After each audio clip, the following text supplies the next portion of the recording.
ফাগুনের শেষ ভাগ, তবে উত্তপ্ত প্রকৃতি জানান দিচ্ছে বৈশাখ এলো বলে। আর এই ঋতু পরিবর্তনের সাথে শুরু হয় রোজকার জীবনযাপন, পোশাকেরও পরিবর্তন। ভারী কাপড়ের বদলে ওয়ার্ড্রোবে এখন জায়গা পাবে আরামদায়ক সুতি কাপড়। এই গরমে শিশুদের পোশাকের দিকে দিতে হয় কিছুটা বাড়তি নজর, কেননা সারাদিনের ছোটাছুটিতে ঘাম থেকে হতে পারে র্যাশ, অ্যালার্জি সহ নানা বিপত্তি। শৈশব, বেবি শপ সহ বিভিন্ন ব্র্যান্ডের দোকানগুলোতে তাই সুতি, লিলেন, ভয়েল কাপড়ের তৈরি পোশাকের দিকেই বেশি নজর দিচ্ছেন বিক্রেতারা। ছেলেবাবুদের আপনার কটন মিতে নিমা আছে, ফতুয়া আছে, তারপরে আপনার শার্ট, পাঞ্জাবি, ফতুয়া, তারপরে মেয়েদের হলো 3 পিস, 2 পিস, লেহেঙ্গা, তারপরে আপনার pant tops, skirt tops. Cotton ফেব্রিক্সটা আপনার কাস্টমার আসলে বেশি চাচ্ছে।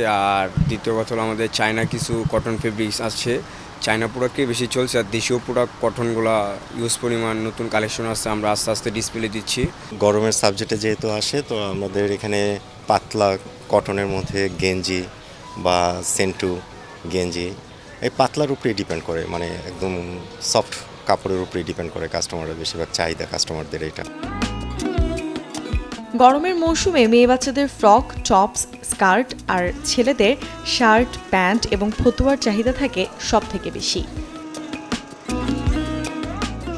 মূর্ছনা ঐশী, চ্যানেল 24, ঢাকা।